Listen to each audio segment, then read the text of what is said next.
जय हिंद साथियों, आज का सेट पंचायती राज व्यवस्था से संबंधित है। तो शुरू करते हुए फर्स्ट प्रश्न है, संविधान के किस भाग में पंचायती राज व्यवस्था संबंधित प्रावधान दिए गए हैं?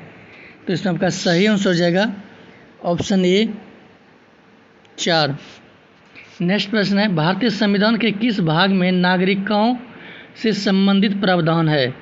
इसमें आपका सही आंसर हो जाएगा भाग 9 का को।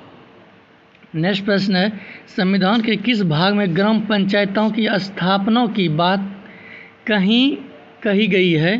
तो इसमें आपका सही आंसर हो जाएगा ऑप्शन बी भाग 4। ग्राम पंचायतों भाग 4 से संबंधित है। नेक्स्ट प्रश्न है, भारतीय संविधान के निम्नलिखित अनुच्छेदों में से कौन सा अनुच्छेद राज्य सरकारों को ग्राम पंचायतों को संगठित करने का निर्देश देता है?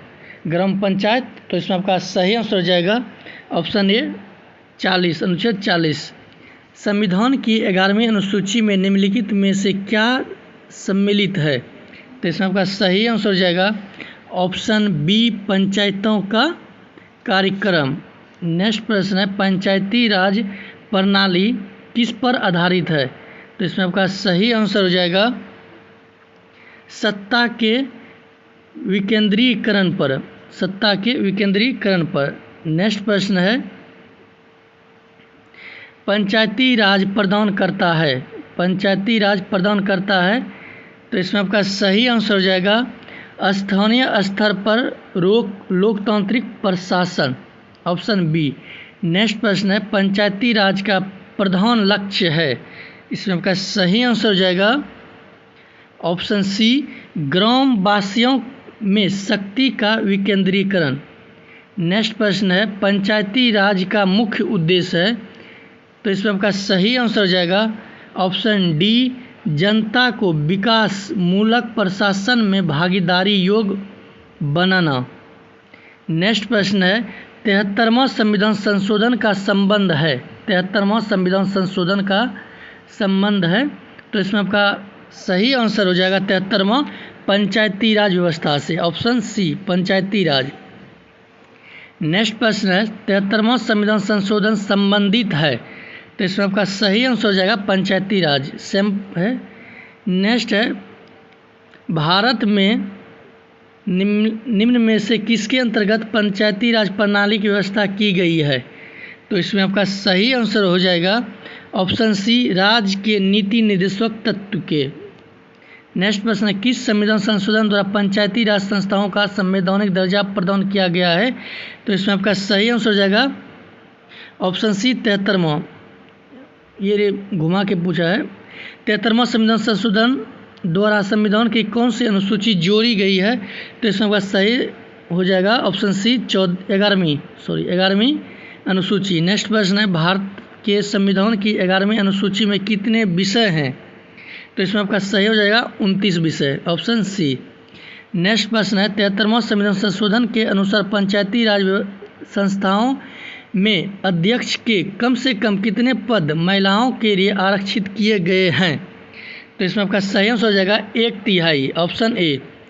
नेक्स्ट प्रश्न है, 73वां संविधान संशोधन के प्रावधानों को समाज के किस वर्ग को सत्ता हस्ताक्षरण की दृष्टि से ऐतिहासिक कदम माना जाता है? तो इसमें आपका सही आंसर हो जाएगा ऑप्शन डी महिला वर्ग। नेक्स्ट है, 73वां संविधान संशोधन की विशेषता नहीं है, तो इसमें आपका हो जाएगा महिलाओं के लिए 2/3 आरक्षण, ये नहीं है, ऑप्शन डी। नेक्स्ट प्रश्न है, 73वां संविधान संशोधन द्वारा पंचायती राज संस्थाओं के लिए किस तरह के चुनाव का प्रावधान किया गया है? तो इसमें आपका सही आंसर हो जाएगा ऑप्शन ए प्रत्यक्ष एवं गुप्त मतदान, ऑप्शन ए। नेक्स्ट है, भारत के किसके चुनाव में आरक्षित स्थानों की चुनाव क्रम से भरे जाने का प्रावधान किया गया है? तो इसमें आपका सही आंसर हो जाएगा ऑप्शन डी पंचायती राज संस्थाओं के चुनाव में। नेक्स्ट है, पंचायत के विघटन के उपरांत निम्नलिखित में से कौन सी समय अवधि नए चुनाव कराने हेतु सही है? तो इसमें आपका सही आंसर हो जाएगा 6 माह के अंदर, 6 माह के अंदर ही। पंचायतों के लिए कराए जाने वाले सभी चुनावों के संकलन का अधीक्षण, निर्देशन और नियंत्रण निहित होता है।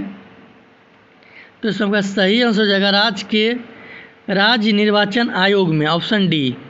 नेक्स्ट है 73वां संविधान संशोधन के अनुसार पंचायती राज संस्थाओं का कार्यकाल कितने वर्ष रखा गया है? तो इसमें आपका सही आंसर हो जाएगा ऑप्शन डी, 5 वर्ष। भारत के पंचायती राज के प्रबल समर्थक थे, तो इसमें आपका सही आंसर हो जाएगा ऑप्शन डी, उपर्युक्त सभी, यानी महात्मा गांधी, राजीव गांधी, सिद्धराज ठिंडे। नेक्स्ट प्रश्न है पंचायती राज संस्थाओं में महिलाओं तथा दुर्लभ वर्गों के अधिक प्रतिनिधित्व समर्थक थे, तो इसमें आपका सही आंसर हो जाएगा ऑप्शन डी, राजीव गांधी के कार्यकाल में। भारत में महिलाओं के लिए स्थान आरक्षित है, किसमें? ऑप्शन ए, पंचायती राज संस्थाओं में। 73वां संविधान संशोधन अधिनियम किस तिथि को लागू किया गया था? तो इसमें आपका सही आंसर हो जाएगा ऑप्शन ए, 24 अप्रैल 1993 को। नेक्स्ट प्रश्न है भारत में पंचायती राज अधिनियम कब लागू किया गया? तो इसमें आपका सही आंसर हो जाएगा 24 अप्रैल 1993 को। दोनों एक ही प्रश्न है। नेक्स्ट है पंचायत के चुनाव कराने हेतु निर्णय किसके द्वारा लाया जाता है? तो इसमें आपका सही आंसर हो जाएगा ऑप्शन बी, राज्य सरकार द्वारा। निम्नलिखित भारत में पंचायती राज को प्रारंभ किया गया था, तो इसमें आपका सही आंसर हो जाएगा ऑप्शन डी, 1959 में। पहला था नागौर, ये राजस्थान में पड़ता है। नेक्स्ट प्रश्न है पंचायती राज प्रथम प्रवर्तित किया गया है, तो इसमें आपका सही आंसर हो जाएगा ऑप्शन डी, राजस्थान। भारत में सबसे पहले राजस्थान में पंचायती राज की स्थापना किस वर्ष की गई है? तो इसमें आपका सही आंसर हो जाएगा ऑप्शन सी, 1959 में। तीनों एक ही प्रश्न है, ये तीनों एक ही प्रश्न है, सिर्फ घुमा घुमा के पूछा गया है। नेक्स्ट प्रश्न है स्थानीय ग्रामीण शासन के रूप में पंचायती राज प्रणाली सर्वप्रथम क्रमशः अपनाई गई थी, तो इसमें आपका सही आंसर आ जाएगा ऑप्शन डी, राजस्थान और आंध्र प्रदेश द्वारा। भारत में पंचायती राज व्यवस्था सर्वप्रथम राजस्थान और किस राज्य में प्रारंभ की गई थी? तो इसमें आपका सही आंसर हो जाएगा राजस्थान और आंध्र प्रदेश, ऑप्शन डी।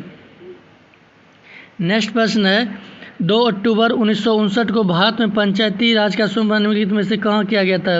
एक ही क्वेश्चन बहुत बार रिपीट किया गया है, तो इसमें फर्स्ट हो जाएगा ऑप्शन नागौर, राजस्थान। पंचायती राज की दृष्टि से महत्वपूर्ण प्रतिवेदन है, तो इसमें आपका सही आंसर हो जाएगा ऑप्शन सी, बलवंत राय मेहता समिति के प्रतिवेदन थे।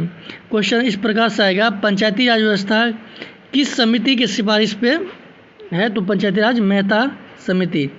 नेक्स्ट प्रश्न है लोकतांत्रिक विधिकरण का सुझाव दिया गया किसके द्वारा?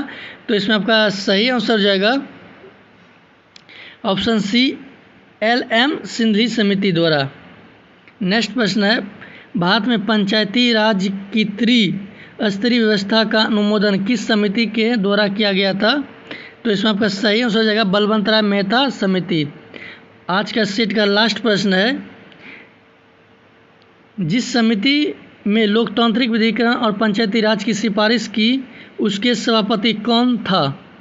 तो इसका आप आंसर कमेंट में दीजिएगा। तो आज का सेट यहीं तक, मिलते हैं नेक्स्ट